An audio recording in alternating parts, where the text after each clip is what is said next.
तेसलोनिकेकरांस पहिले पत्र अध्याय 14 वचन 1 मी वाचते, तुम्ही लक्ष द्या. प्रीती हे तुमचे ध्येय असू द्या. Hallelujah, hallelujah, hallelujah, hallelujah, hallelujah. देवाचं वचन आपल्याला सांगत आहे की प्रीती हे तुमचे ध्येय असू द्या. Hallelujah, hallelujah. माझ्या प्रिय भावांनो आणि बहिणींनो, हे वचन आता आपण जे वाचलं खूप लहान वचन आहे आणि वाचायला पण सोपं आहे. प्रीती हे तुमचे ध्येय असू द्या. जरी हे लहान आहे आणि वाचायला पण सोपं आहे, पण हे वचन आपल्या जीवनासाठी, आपल्या आत्म्यासाठी फार महत्त्वाचं आहे. बायबल हा देवाचा शब्द आहे आणि ह्या बायबलमध्ये जे शब्द लिहिले गेलेले आहेत ते माणसाचे नाहीत, तर देवाचे आहेत. आणि देव जे काही बोललेलं आहे आणि जे ह्या बायबलमध्ये लिहिलं गेलेलं आहे ते फक्त मानवासाठी आहे. प्राण्यांसाठी नाही, पक्ष्यांसाठी नाही, झाडांसाठी नाही, तर मानवासाठी जे काही गरजेचं आहे आणि जे काही देवाच्या हृदयात, देवाच्या मनात आहे ते सगळं या बायबलमध्ये लिहिलं गेलेलं आहे. आणि आपल्यापैकी जी लोक देवाचे हे शब्द सालस मनाने स्वीकारतात, आपल्या जीवनामध्ये उतरवतात आणि त्याप्रमाणे आपलं जीवन जगायचा प्रयत्न करतात, त्यांच्या जीवनामध्ये देवाची मोठी कृपा स्वर्गातून उतरते. Hallelujah, hallelujah, hallelujah, hallelujah, hallelujah. माझ्या प्रिय भावांनो आणि बहिणींनो, पौल या वचनामध्ये म्हणतोय प्रीती हे तुमचं ध्येय असू द्या. प्रीती म्हणजे काय? प्रीती म्हणजे प्रेम. प्रेम हे तुमचं ध्येय असू द्या. आता ध्येय म्हणजे काय? हा शब्द जवळजवळ सगळ्यांनाच समजतो, पण काही अशी थोडी मोजकी लोक असतील त्यांना समजणार नाही. ध्येय म्हणजे काय? प्रेम हे आपण प्रेम करणं हे आपण आपलं ध्येय बनवावं अशी देवाची इच्छा आहे. तर ध्येय म्हणजे काय? माझ्या प्रिय भावांनो आणि बहिणींनो, जेव्हा आपल्या जीवनामध्ये एखादी गोष्ट आपण मनात असं ठरवतो की ही अमुक एक गोष्ट मला हवी आहे आणि काही किंमत मला मोजावी लागली तरी मला ही मिळवायचीच आहे, आणि मग ती गोष्ट मिळवण्यासाठी आपण खूप कष्ट घेतो, खूप मेहनत करतो आणि आपल्या डोळ्यांसमोर ती गोष्ट रात्रंदिवस असते. उदाहरणार्थ, तुमच्यापैकी अशी काही भाऊ बहिणी आहेत ज्यांच्याकडे स्वतःचं चांगलं घर नाही आहे आणि तुमच्या मनापासून इच्छा आहे की माझं एक घर असावं, एक स्वतःचं घर.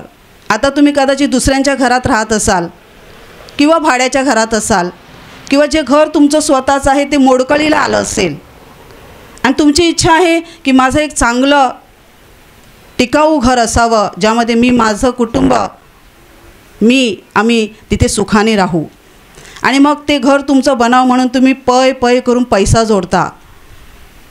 रात्रंदिवस तुम्ही झोपता, उठता, खाता, पिता, तरी तुमच्या मनामध्ये एकच विचार असतो, माझं घर व्हायचं आहे, मला घर बांधायचं आहे, माझं घर झालं पाहिजे. हे तुमचं काय आहे? ध्येय. तुम्हाला ते मिळवायचं आहे, तेच तुम्हाला पाहिजे, बाकी तुम्हाला काही नको. काही लोकांच्या समोर दुसरी ध्येय असतात. कोणाला डॉक्टर बनायचं असते, मला डॉक्टर व्हायचं आहे, मी मोठा झाल्यानंतर डॉक्टर बनणार. मग लहानपणापासूनच त्याच्या मनात ती इच्छा असते त्या मुलाच्या मनात, आणि मग तो शिक्षण घेत पुढे जातो. आईवडिलांची पण इच्छा असते की आमचा मुलगा डॉक्टर बनावा, आणि मग ज्या गोष्टींची गरज आहे त्या गोष्टी आईवडील त्याला पुरवतात, शिक्षण पुरवतात, पैसा पुरवतात. आणि माझ्या प्रिय भावांनो बहिणींनो, मग डॉक्टर बनण्यासाठी त्याला जे काही करावं लागतं, जी मेहनत घ्यावी लागते, ती सगळी मेहनत तो उचलतो आणि एक दिवस तो डॉक्टर बनतो, कारण त्याच्यासमोर ते ध्येय आहे, मला डॉक्टर बनायचंच आहे. Hallelujah, hallelujah, hallelujah, hallelujah. कोणी असं असते की ज्याला नोकरी पाहिजे असते, पण नोकरी कोणती पाहिजे? सरकारी नोकरी. अशी तशी नोकरी नको, सरकारीच नोकरी पाहिजे. आपण त्यांना किती म्हणालो सरकारी नोकरी मिळेपर्यंत कोणती ती दुसरी नोकरी बघ ना, पण त्यांना वाटतं नाही मला सरकारीच नोकरी पाहिजे. मग किती परीक्षा देणार, किती फॉर्म भरणार, केवढी उलाढाल करणार सरकारी नोकरी मिळवण्यासाठी. त्याच्या मनामध्ये ती इच्छा आहे मला सरकारीच नोकरी पाहिजे, कायमस्वरूपी नोकरी. Hallelujah, hallelujah, hallelujah, hallelujah. हे त्यांचं काय आहे? ध्येय आहे. मला हे पाहिजेच, मला हे मिळवलंच पाहिजे, मला हे केलंच पाहिजे. पण काही लोक अशी पण असतात ज्यांच्यासमोर ध्येय नसतात. त्यांना वाटतं सरकारी नोकरी काय आणि कंपनीतली नोकरी काय, कोणती पण चालेल. काही लोक अशी पण असतात ज्यांना डॉक्टर बनायचं ध्येय असतं, पण पुढे जाऊन जर काही अडचणी आल्या, कदाचित ते फेल झाले, नापास झाले, तर मग ते विचार सोडून देतात. मला वाटत नाही मी डॉक्टर बनेन. मग ते कार्पेंटर बनतात किंवा अजून काहीतरी क्षेत्रामध्ये ते इंटरेस्ट घेतात. काहींना ध्येय नसतात, काय पण चालेल, कुठे पण नोकरी मिळाली तरी चालेल, काही पण चालेल. पण काही लोकांच्या मनात मजबूत ध्येय असतं, मला हे मिळवायचंच आहे. Hallelujah, hallelujah, hallelujah, hallelujah. माझ्या भावांनो आणि बहिणींनो, देवाचं वचन आपल्याला म्हणते की प्रीती हे तुमचं ध्येय बनवा, प्रेम करणं हे तुमचं ध्येय बनवा. आणि आज आपण जर आपल्या जीवनात डोकावून पाहिलं तर आपली काय काय ध्येय आहेत, आपल्याला काय काय हवं आहे. कोणाला नोकरी, कोणाचं लग्न जमत नाही तर माझं लग्न जमावं, मग अजून काही भरपूर गोष्टी आहेत. जसं मी सांगितलं, कोणाला घर हवं आहे तर घर बांधण्यासाठी, घर मिळवण्यासाठी कष्ट करतात. सगळ्यांच्या जीवनामध्ये इच्छा आहेत, गरजा आहेत, आकांक्षा आहेत, महत्त्वाकांक्षा आहेत. माझ्या प्रिय भावांनो बहिणींनो, ह्या महत्त्वाकांक्षा बाळगणं काही वाईट नाही आहे, चुकीचं नाही आहे, आम्ही जरूर बाळगाव्या. परंतु माझ्या प्रिय भावांनो बहिणींनो, आमच्या देवपित्याची इच्छा आहे, आमच्या प्रेमळ प्रभूची इच्छा आहे की आमच्या जीवनामध्ये एक महत्त्वाचं ध्येय असावं. आणि ते ध्येय आहे प्रेम करणं. ते ध्येय आहे आम्ही प्रेम करावं. आणि प्रेम कुणावर करावं? आमचा देव, आमचा निर्माणकर्ता, आमचा बाप, जो आमच्यावर प्रेम आणि प्रेम करतो आणि रात्रंदिवस आम्हाला सांभाळतो, आम्हाला सर्व काही पुरवत असतो, त्या आमच्या निर्माणकर्त्यावर आम्ही प्रेम करावं. आणि जी माणसं देवाने आमच्या सहवासात दिलेली आहेत त्या माणसावर आम्ही प्रेम करावं. Hallelujah, hallelujah, hallelujah, hallelujah, hallelujah, hallelujah, hallelujah, hallelujah. माझ्या प्रिय भावांनो बहिणींनो, प्रेम करणं हा आपला स्वभाव बनायला पाहिजे. का बनायला पाहिजे? आपण जेव्हा येशूला ओळखत नव्हतो तेव्हा आपण जगात होतो, आपण अंधारात होतो. आपल्याला प्रेम करणं म्हणजे आपण फक्त प्रेम कसे करायचो? स्वार्थी. आपलं जर कोणी बरं केलं तर आपण पण त्यांचं बरं करणार, आपलं जर कोणी बरं बघितलं तर आपण पण त्यांचं बरं बघणार.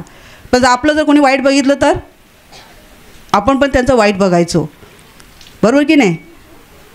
आपण स्वार्थी प्रेम करायचो. माझं कोणी बरं केलं, माझा फायदा झाला, मग मी दुसऱ्याचा फायदा करणार, ज्याने माझा करून दिला त्याचा पण मी फायदा करणार. परंतु माझ्या प्रिय भावांनो बहिणींनो, आता जर आपण देवाकडे आलेलो आहोत, आपल्या निर्माणकर्त्याकडे आलेलो आहोत, आपल्या जिवंत देवाकडे आलेलो आहोत, आपल्या उत्पन्नकर्त्याकडे आलेलो आहोत, तर समजून घ्या, जो आपला देव आहे ना, तो देव प्रेमाचा सागर आहे. तो प्रेम आहे, तो प्रेम आहे आणि तो फक्त प्रेम आहे. आता देवाचा स्वभाव अजूनही एक आहे, तो म्हणजे देव क्रोध करतो. म्हणजे तो स्वभाव, क्रोध करण्याचा स्वभाव नाही आहे देवाचा, तो त्याच्या प्रेमाचाच भाग आहे. आता आपल्यापैकी जे येशूवर विश्वास ठेवत आहेत आणि जर आपण पापात पडलो, आपल्याला माहीत आहे की आपण काहीतरी पाप करत आहोत आणि तरी पण आपल्याला ते करवत आपण ते सोडू शकत नाही, आपण ते पाप करत राहतो. आणि मग देव बघतो, माझा मुलगा, माझी मुलगी पाप करत आहे, तिच्याने काय ती त्याच्यातून बाहेर पडत नाही आहे. आणि देव बघतो, सहन करतो. आणि मग एक दिवस देव काहीतरी आपल्या शरीरात आजार येऊ देतो, आपल्या जीवनामध्ये काहीतरी एक संकट येऊ देतो. का देतो? देवाला राग आलेला आहे, देवाला वाईट वाटलेलं आहे की तुम्ही देवाच्या मार्गाने चालत नाही, आपण देवाच्या मार्गाने चालत नाही, हे देवाला आवडत नाही आणि देवाला ते बरं वाटत नाही. तो थोड्या वेळासाठी आपल्यावर क्रोधाविष्ट होतो, रागावतो, अशासाठी की त्या आजाराद्वारे किंवा त्या संकटाद्वारे आपण तिथेच मर्यादेत अडकून राहावं, मर्यादेपलीकडे जाऊ नये. पुन्हा आपण आपल्या देवाकडे फिरावं आणि आपण आपल्या पापांचा पश्चाताप करून देवाकडून आशीर्वाद मिळवावे. म्हणून देव काही काळासाठी आपल्याला रागावतो. पण हे रागावणं, त्याचं क्रोध करणं हा त्याचा खरा स्वभाव नाही आहे, हा त्याचा प्रेमाचाच भाग आहे. कारण जर त्याने केलं नाही तर पुढे जाऊन काय होईल? आपण हळूहळू त्या रस्त्यावर जात राहू, पाप करत राहू आणि मग पुन्हा त्या दुष्ट सैतानाच्या हातात सापडून आपण आपल्या आत्म्याचा नाश करून घेऊ. म्हणून देवाला काही काळ आपल्यावर, आपण जेव्हा चुकतो पडतो तेव्हा देवाला आपल्यावर रागवावं लागतं, आपल्याला दाखवावं लागतं की आपण चुकलेलो आहोत. पण देवाचा जो राग करण्याचा किंवा क्रोध करण्याचा जो स्वभाव आहे तो त्याचा खरा स्वभाव नाही, त्याचा खरा स्वभाव प्रेम करणं आहे. Hallelujah, hallelujah, hallelujah, hallelujah, hallelujah, hallelujah, hallelujah, hallelujah. माझ्या प्रिय भावांनो बहिणींनो, देवाची इच्छा आहे की जसा तो आहे तसे आपण पण प्रेमळ बनावे, जसा तो आहे सहनशील तसे आपण पण बनावे, जसा तो आहे तसे आपण बनावे, अशी आपल्या बापाची इच्छा आहे. माझ्या प्रिय भावांनो बहिणींनो, प्रेम आपण करावं आणि प्रेम करण्याद्वारेच माझ्या प्रिय भावांनो बहिणींनो आपण दाखवून देतो जगाला की आपण देवाची मुलं आहोत, आपण देवाच्या कन्या आणि देवाचे पुत्र आहोत. आणि म्हणून आपल्यापैकी प्रत्येकाच्या जीवनामध्ये ही गोष्ट आपण लक्षात घेतली पाहिजे आणि आपल्या हृदयात बिंबून घेतली पाहिजे की आपण प्रेम करणारे असले पाहिजेत. वचन म्हणतं की आपण प्रेम करणे ध्येय बनवायला पाहिजे. ध्येय म्हणजे माझ्या प्रिय भावांनो बहिणो, आपली परीक्षा कधी होते माहिती आहे? जेव्हा आपल्या कुटुंबामध्ये एखादी अशी व्यक्ती असते की उदाहरणार्थ तुमचा नवरा दारू पितो आणि तुम्हाला मारतो, तुमच्यावर अन्याय करतो, घरात पैसे देत नाही, बरोबर? आणि मग तुम्ही काय करता?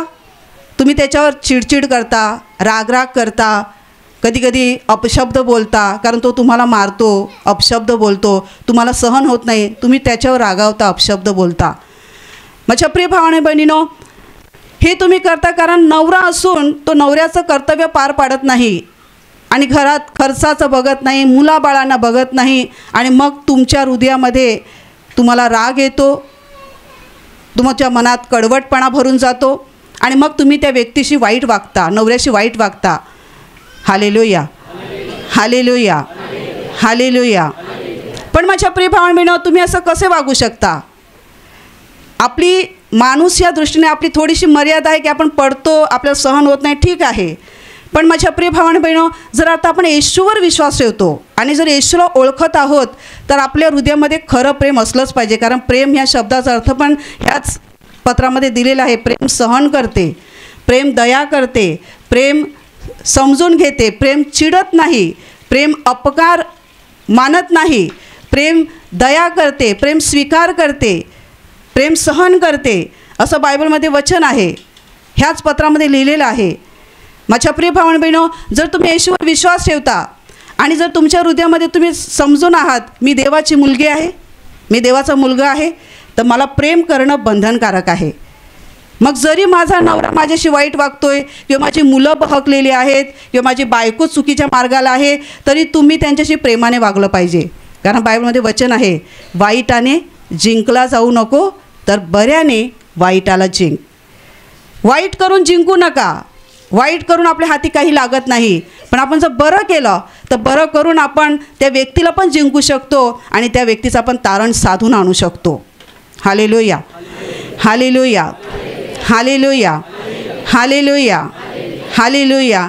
तुमच्या कुटुंबामध्ये अशी एखादी व्यक्ती आहे ज्या व्यक्तीविषयी तुम्ही आशा सोडले, पण तुम्ही येशूला ओळखता, तुम्हाला सत्य कळलंय, तुमच्या हृदयात प्रेम आलं आहे, दया आली आहे, तुम्हाला देवाचं वचन माहीत आहे आणि तरीसुद्धा तुम्ही त्या व्यक्तीबाबत असा न्याय करता, हा कधी सुधारणार नाही, हा गेला फुकट, हा माझा नवरा गेला फुकट, ह्या मुलाला काही अक्कल नाही, हा सुधारणार नाही, मग तुम्ही त्याला दोष लावता. पण माझ्या प्रिय भावांनो बहिणो, लक्षात घ्या, आपण सगळेजण जेव्हा अंधारामध्ये होतो, जेव्हा आपल्याला प्रभू माहीत नव्हता, तेव्हा आपण सगळे असेच होतो. पण देवाने आता आपली निवड केली, आपल्या हृदयातला अंधार काढून टाकला, आपल्याला शुद्ध केलं, त्याने त्याचा पवित्र आत्मा आपल्याला दिला आणि त्या पवित्र आत्म्याद्वारे आता आपल्यामध्ये नवीनीकरण होत आहे. आपण आता शुद्ध केले जात आहोत, पवित्र केले जात आहोत. ह्याचा अर्थ आपण असं नाही समजायचं की आपल्या घरातली कोणी व्यक्ती जर कोणत्या व्यसनात आहे, कोणत्या बंधनात आहे, तर आपण तिचा न्याय करायचा, तिच्याविषयी काही पण बोलायचं नाही. उलट माझ्या प्रिय भावंडांनो, अशी माणसं जर आपल्या घरात असतील किंवा आपल्या शेजाऱ्यात असतील किंवा आपण जिथे कुठे असतो आपल्या सहवासात असतील, तर आपण त्यांच्याशी प्रेमानेच वागायचं आणि प्रेमाने आपण त्यांचं सहन करायचं आणि आपण त्यांच्यासाठी प्रार्थना करायची. जेव्हा आपण असं करतो तेव्हा आपण काय करतो, प्रेम हे ध्येय आपण हृदयात बाळगलेलं आहे. काही जीवनात समस्या असो, कोणताही प्रश्न असो, जर आपण प्रेम केलं आणि प्रेम करून आपण सहन करून देवाकडे मागत राहिलो, प्रार्थना करत राहिलो, तर माझ्या प्रिय भावना बहिणो, देव त्याचा हात लांब करून त्या क्षेत्रामध्ये देव कार्य करतो आणि ज्या व्यक्तीसाठी आपण बदलावासाठी प्रार्थना करतो त्या व्यक्तीच्या जीवनात देवाचं काम होते, त्या व्यक्तीचं जीवन बदलून जातं. Hallelujah, hallelujah, hallelujah, hallelujah, hallelujah. एक सत्य घडलेली साक्ष घटना आहे, मी तुम्हाला सांगते. एक आई होती, ती कदाचित आता जिवंती असेल. तिचा एक मुलगा, एकुलता एक मुलगा, जो पूर्णपणे वाह्यात गेला होता. वाईट व्यसनं त्याच्या जीवनामध्ये होतीच भरपूर, पण तो एका गँगमध्ये अडकलेला होता. आणि माझ्या प्रिय भावाने बहिणीनं तो दारू प्यायचा, सिगारेट ओढायचा, सगळी वाईट व्यसनं करायचा. आणि ही आई फार दुःखी होती, हृदय तिचं तुटलं होतं. एकुलता एक मुलगा आणि त्याच्यापासून मला काहीच आशा नाही आहे. एक असेल 10-12 वर्षांचा मुलगा. आणि माझ्या प्रिय भावाने बहिणो, त्याचं हे जीवन सगळं वाईट झालं होतं. एकदा शाळेत ती आपल्या मुलाला आणायला गेली होती, तर त्याच्या टीचरने त्याच्या आईला काय सांगावं. ती टीचर आईला म्हणते, हा तुझा मुलगा एक दिवस रेल्वे रुळावर पडून गाडीखाली येऊन मरणार आहे, ट्रेन खाली येऊन मरणार आहे. कोणत्या आईला हे ऐकवेल सांगा, कोणत्या बापाला हे ऐकवेल सांगा. कोणीतरी आपल्या मुलाबद्दल असं वाईट भवितव्य करते तर कोणत्या आईला बरं वाटेल. पण तुम्हाला माहीत आहे, त्या बाईने त्या टीचरला काहीच न सांगता ती आपल्या मुलाला घेऊन घरी गेली. दुसरं कोण असं तर, तुला काय अधिकार आहे माझ्या मुलाविषयी असं सांगायचा, तू कोण मोठी लागून गेली, असं ती काहीच बोलली नाही. ती नम्रपणे आपल्या मुलाला घेऊन घरी गेली. पण तुम्हाला माहीत आहे, ही बाई ती ज्या एरियात राहत होती त्या एरियात एक चर्च होतं. त्या चर्चमध्ये जाऊन नेहमी रोज जाऊन आपल्या मुलासाठी गुडघे टेकून प्रार्थना करायची आणि देवाला सांगायची, देवा ह्या माझ्या मुलाचं जीवन बदल आणि एक दिवस ह्याला तुझा मोठा सेवक बनव. रोज प्रार्थना करायची. पण माझ्या प्रिय भावंडांनो, ही तिची प्रार्थना एक वर्षाची नव्हती, 2 वर्षाची नव्हती, कितीतरी काळ तिला स्थितीत राहावं लागलं आणि किती नको त्या गोष्टी आपल्या मुलासाठी ऐकाव्या लागल्या. पण कधीच तिने आपल्या मुलाला असं सांगितलं नाही, खरोखर तू वेडा झालायस, वायात गेलेला आहे, तू सुधारणार नाही, तू असाच राहणार, तू असाच आहे, असं कधी त्या आईच्या तोंडातून निघालं नाही. उलट हा मुलगा रात्री अपरात्री घरी यायचा, दारूच्या नशेत झोकांड्या खात. आई वाट बघत बसायची, माझा मुलगा कधी येईल, माझा मुलगा कधी येईल. आणि मग रात्री अपरात्री घरी आला की आई बघायची त्याला, आईच्या डोळ्यातून अश्रू यायचे, पण ती एक शब्दही वाकडा आपल्या तोंडातून काढायची नाही. आपल्या मुलाला व्यंगेत घ्यायची, त्याची पाठ थोपटायची आणि सांगायची, माझ्या मुला, देव तुझ्यावर त्याची कृपा ठेवून आहे, एक दिवस तू त्याचा मोठा दास, मोठा सेवक बनशील, अशी नेहमी ती बोलायची. परिस्थिती वाकडी आहे, परिस्थिती खराब आहे, तरी पण आपल्या तोंडातून ती जे देवाच्या वचनाला शोभेल ते बोलायची. आणि माझ्या प्रिय भावंडांनो, खूप वर्षे प्रार्थना तिची चालू होती आणि देवाने एक दिवस तिच्या मुलाच्या जीवनामध्ये मोठं कार्य केलं. एका कोणत्या तरी सेवकाच्या द्वारे त्यांच्या मुलाचं पूर्णपणे परिवर्तन झालं. त्याने येशूसमोर समर्पण केलं, आपली सगळी पापं कबूल केली, येशूवर विश्वास ठेवला आणि आज तुम्हाला माहीत आहे, हा मुलगा आज देवाचा मोठा दास बनला आहे, मोठा सेवक बनला आहे आणि आज त्याच्याद्वारे देव अगणित आत्म्यांना वाचवत आहे. Hallelujah, hallelujah, hallelujah, hallelujah, hallelujah, hallelujah. माझ्या प्रिय भावंडांनो, काही लोकांना असं वाटतं, एखादं कुटुंब येतं प्रार्थनेला, मग त्या कुटुंबामध्ये 4-5 जण आहेत, सगळे विश्वास ठेवणारे आहेत. मग एखादी बहीण अशी असते किंवा भाऊ असा असतो की तो कुटुंबामध्ये एकटाच येशूवर विश्वास ठेवणार असतो.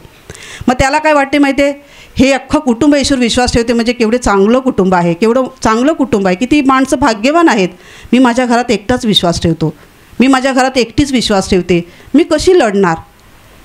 तुम्ही असं स्वतःला म्हणून तुम्ही स्वतःला दुर्बळ बनवून घेता का, तुम्ही स्वतःला कमजोर समजता का. तुम्ही एकट्याच येशूवर विश्वास ठेवणारे आहात घरात, तुम्ही एकटेच आहात प्रभूला मानणारे, तुम्ही स्वतःला कमी लेखता.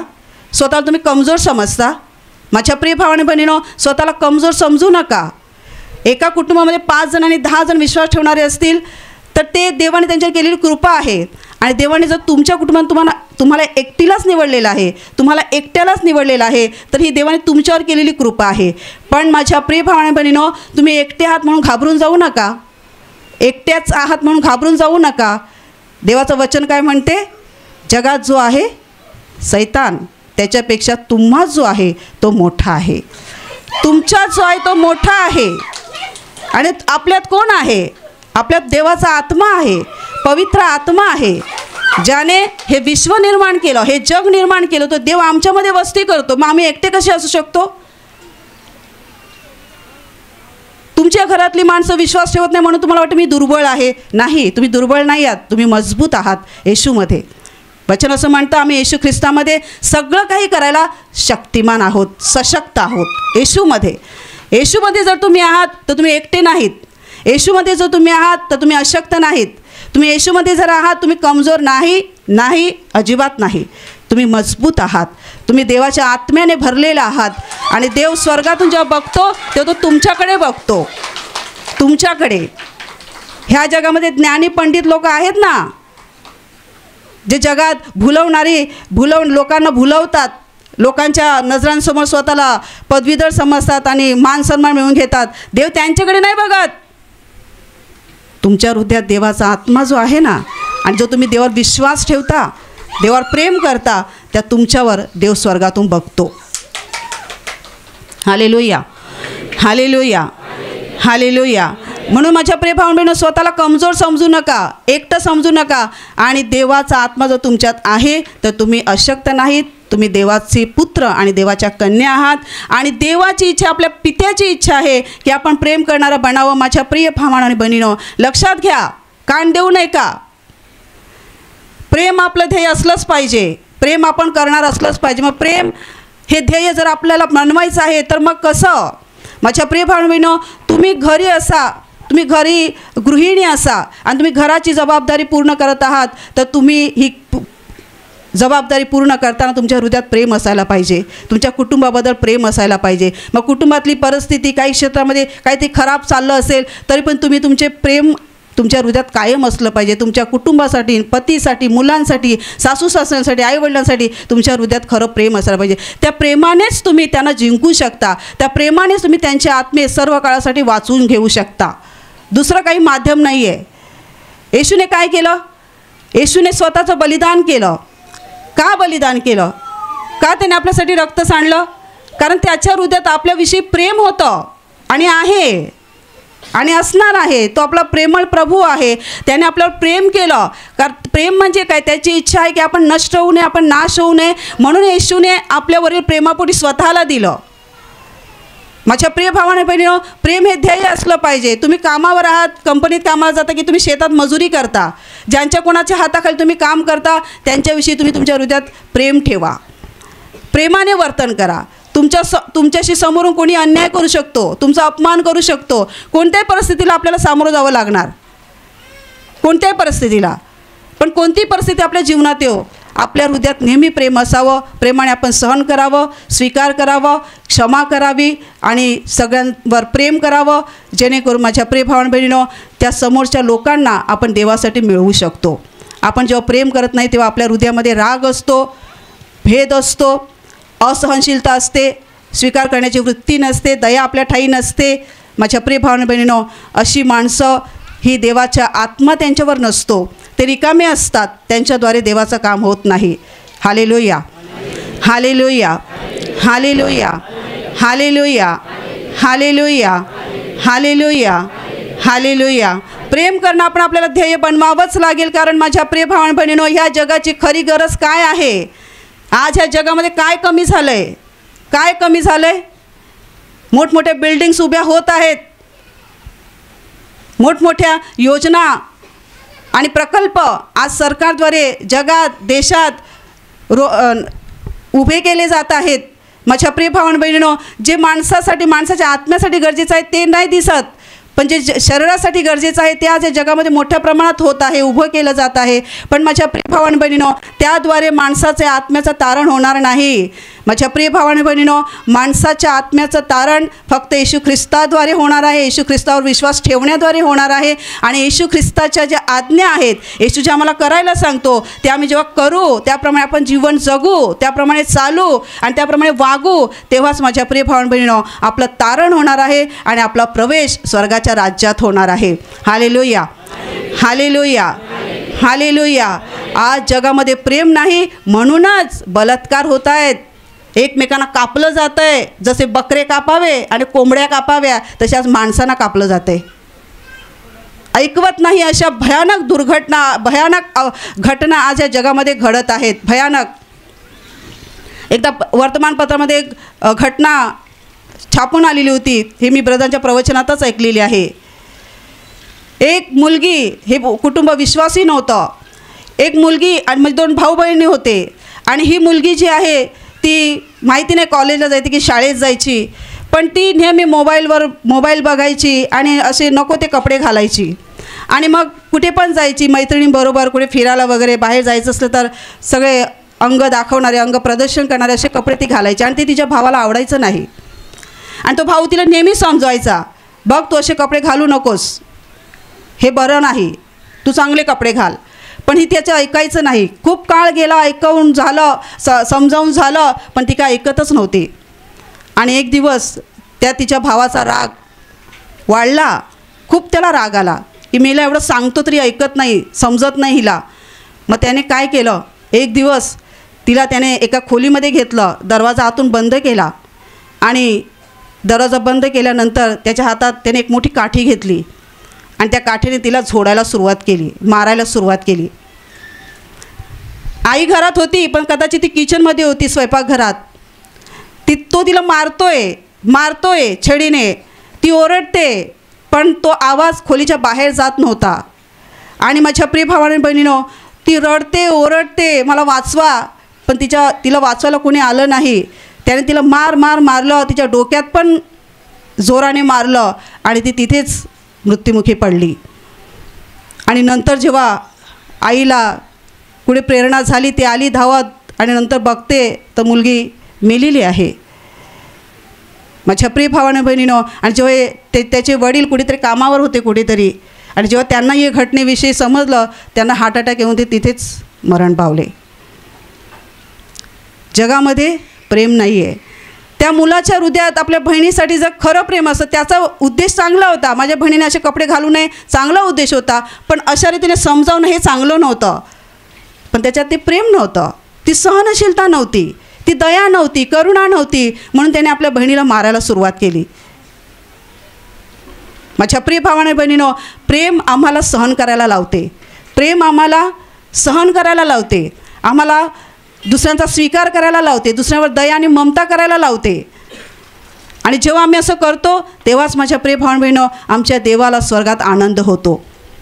आम्ही जेव्हा सहन करत नाही, प्रेम करत नाही, चिडत राहतो, राग करत राहतो, दुसऱ्यांना क्षमा करत नाही, तेव्हा देवाच्या हृदयाला दुःख होते. Hallelujah, hallelujah, hallelujah, hallelujah, hallelujah, hallelujah. प्रेम करणं आपलं ध्येय बनवा. एक छोटीशी घटना मी तुम्हाला सांगते, साक्ष आहे, सुंदर साक्ष आहे. एक बहीण प्रार्थनेला येणारी, आपल्या इकडची साक्ष नाही आहे, पण ती विश्वासात मजबूत होती. पण तिचा नवरा मात्र खूप दारू प्यायचा आणि घरात येऊन मित्रांच्या संगतीला, स्वतःच्याच घरात मित्रांच्या संगतीत बसायचा आणि दारू पित राहायचा. आणि मग ही बहीणसुद्धा, तिला हे आवडायचं नाही की माझा नवरा दारू पितो आणि हे सगळं मित्रांना घेऊन येतो आणि संगतीत तिथे खायला प्यायला बसतो, तिला आवडायचं नाही. पण कधीच तिने त्याला सांगितलं नाही की तू हे सगळं का करतो, मला हे आवडत नाही, तू त्यांना घेऊन कुठे बाहेर बस, असं नाही ती बोलली. तो त्यांना घेऊन घरात यायचा, बसायचा, संगतीला पंक्तीला बसायचा. तेव्हा मग तो तिचा नवरा तिला सांगायचा, आम्हाला अमुक अमुक गोष्ट बनवून पाहिजे चाखायला, मग तो आम्हाला हे बनवून दे, ते बनवून दे. मग ती मुकाट्याने जाऊन बनवायची आणि आणून त्यांना द्यायची. हे सगळं नेहमीच होतं, पण तिने कधी कुरकुर नाही केली. पण ती एक गोष्ट करायची, सगळं बनवून दिल्यानंतर जाऊन किचनमध्ये जायची, गुडघे टेकायची आणि येशूकडे प्रार्थना करायची की हे प्रभू येशू, हा माझा नवरा बंधनात आहे, पापात आहे, त्याच्याबरोबर बसलेले पण बंधनात पापात आहेत, पण प्रभू तू दया कर, तू कृपा कर आणि ह्यांचं हृदय बदल, ह्यांचं जीवन बदल. माझ्या नवऱ्याला अंधारातून प्रकाशात आण, त्याला या बंधनातून मुक्त कर आणि त्याचं जीवन बदल प्रभू. नेहमी प्रार्थना करायची गुडघे टेकून अश्रू ढाळून. आणि माझ्या प्रिय भावाने बहिणीनो, एक दिवस असा आला की ती प्रार्थना करत होती आणि नवरा मित्रांबरोबर खातपीत बसला होता. त्याला काहीतरी हवं होतं. तो किचनमध्ये गेला, बघते तर माझी बायको गुडघ्यावरून प्रार्थना करते. ती वेळ होती देवाची. देवाने त्याच्या हृदयाला असा स्पर्श केला, त्याला कसं तरी वाटायला लागलं. त्याने जेव्हा बायकोला गुडघ्यावर येताना पाहिलं तेव्हा त्याच्या मनाला फार वाईट वाटलं. तो विचार करायला लागला स्वतःशीच, मी असं कसं जीवन जगतोय, आज मी एवढा वाईट वागतोय, तिला कधी ती वाईट बोलतोय तरी पण ती माझी सगळी सोय करते, मी सांगते ते ती ऐकते माझं, आणि मी माझ्या बायकोशी असा का वागतोय. त्याला खूप हृदयात ते वाटलं, वाईट वाटलं.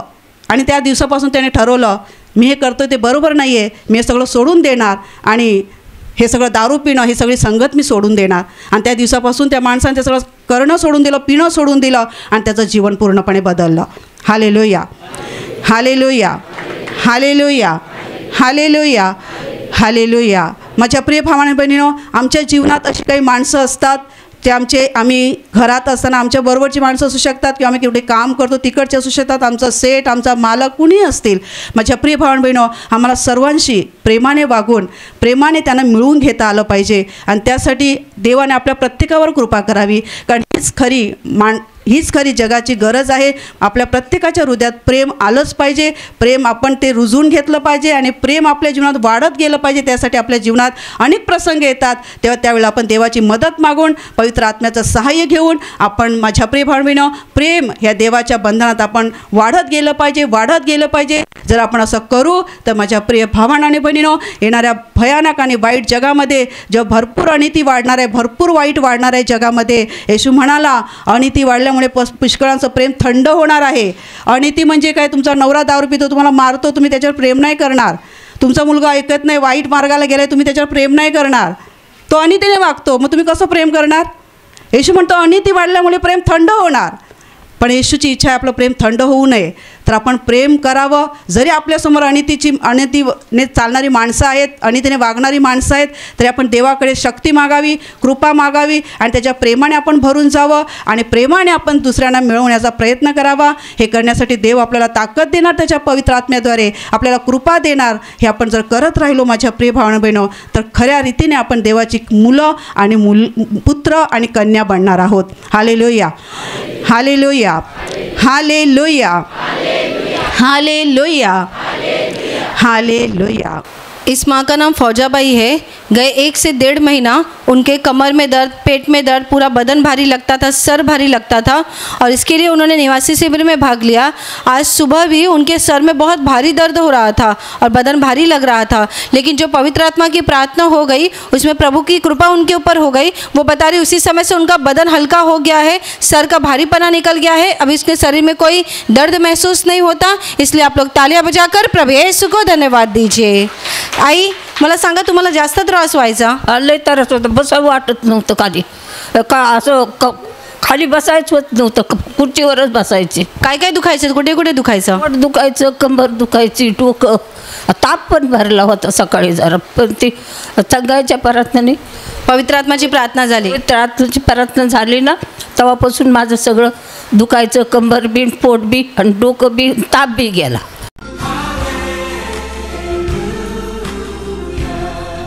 तुमचं नाव सांगा. माझं नाव शीतल यादव आहे. तुमची साक्ष सांगा. माझी साक्षी अशी आहे की मी 3-4 महिन्यापासून बिमार राहत होती. हा माझा जेवणात खूप दुखायचा. माझ्या पोटात का अग्नी झाली का काय, माझ्याकडून सपशेल तिखट खावात होतं नाही, जेवण करत होतं नाही. मी बिमारच राहायची. माझ्या घरात कामाला काहीच, माझ्याकडून काही धंदा काम काहीच नाही होत होता. मग मी इकडे शिबिरमध्ये आली. माझा पोरगा बोलला की आई मी तुला इकडे शिबिरला घेऊन जातो. मग इकडे माझ्या मोठ्या पोऱ्यांनी मला इकडे शिबिरला आणली. तर माझे कालदी माझ्या शिबिरामध्ये समजा दुसरा दिवस होता. दुसऱ्या दिवसामध्ये मला परमेश्वराने एवढी चंगाई दिली. मी परमेश्वराचा कोटी कोटी धन्यवाद करते. माझ्या पोटातली जी अग्नी होती ते पण निघून गेली आणि मी तिखं खात नाही होती, जेवण खात नाही होती. इथल्या जेवणापासून मी पोटभर जेवण करते आणि मी तिखं पण खायला लागली. मी परमेश्वराचा धन्यवाद करते. 4-5 महिन्यापासून तुम्हाला शरीरामध्ये आजार होते आणि हा उजवा हात दुखत होता, पण तुम्हाला पवित्र आत्म्याच्या प्रार्थनेमध्ये देवाची दया झाली, तेव्हापासून आता पोटातलं जळणं वगैरे जळण निघून गेली सगळं निघून गेलं, काहीच नाही माझ्या पोटात. आणि आता अंग हलकं वाटतं. एकदम हलकं वाटतंय, असं वाटतंय की मी एकदम कागदासारखी झाली. नाही तर मला असं जड वाटत होतं, मी उठता बी ये नाही की बसता बी ये नाही. मी असे हात टेकून उठायची, हात टेकून बसायची, म्हणजे असं वाटत होतं की मी लयच जाडी येईन, लयच माझ्यावर बसे. आता तुम्ही बसू शकता, पटकन बसा खाली, उभे राहा. आता काही दुखत नाही, नाही काही दुखत नाही. प्रभूने बरं केलं. हो.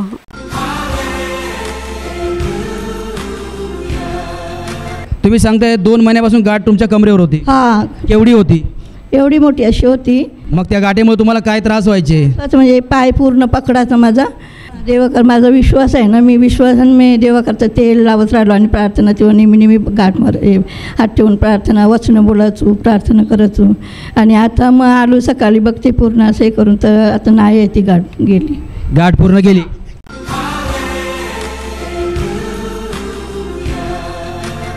माझ्या प्रिय भावांनो आणि बहिणींनो, आता मी तुमच्यासाठी प्रार्थना करणार आहे. तर तुमच्या शरीराच्या ज्या भागाला आजार आहे त्या भागावर हात ठेवा आणि तेथे हात ठेवणे शक्य नसेल तर छातीवर हात ठेवा आणि विश्वास ठेवा की प्रभू येशू मला आत्ताच बरं करेल. विश्वास ठेवा की तो तुमच्या जीवनातील प्रत्येक दुःखात आणि समस्येत कार्य करेल आणि तुम्हाला मुक्त करेल. धन्यवाद स्वर्गीय पित्या, धन्यवाद प्रभू येशू, धन्यवाद पवित्र आत्म्या. हे महान स्वर्गीय पित्या, ह्या क्षणाला ज्यांनी तुझं वचन ऐकलेलं आहे त्या सर्वांसाठी मी तुला विनंती करते की त्यांच्या जीवनावर तू स्वर्गातून मोठी कृपा पाठव आणि त्यांच्या जीवनात तुझं महान प्रेम, तुझं महान सामर्थ्य प्रकट कर आणि त्यांना आशीर्वादित कर. प्रभू येशूच्या पवित्र नावाने तुमच्या शरीरातील प्रत्येक आजार या क्षणाला निघून जाओ. तुमच्या जीवनातील प्रत्येक दुःख, प्रत्येक समस्या प्रभू येशूच्या नावाने या क्षणाला निघून जाओ. तुमच्या जीवनातील अंधाराची सर्व शक्ती प्रभू येशूच्या पवित्र नावाने या क्षणाला निघून जाओ. सैतानाची सर्व बंधने तुमच्या जीवनातून आणि कुटुंबातून पूर्णपणे नष्ट होत. सर्व अशुद्ध आत्म्यांनो, प्रभू येशूच्या पवित्र नावाने मी तुम्हाला आज्ञा देते, या क्षणाला ह्यांना सोडून निघून जा आणि पुन्हा त्यांच्यामध्ये शिरू नका. प्रभू येशूच्या महान आनंदाने आणि महान शांतीने तुमचे अंतःकरणे भरून जाओत आणि प्रभूच्या महान आशीर्वादाने तुमचं जीवन भरून जाओ. आमेन.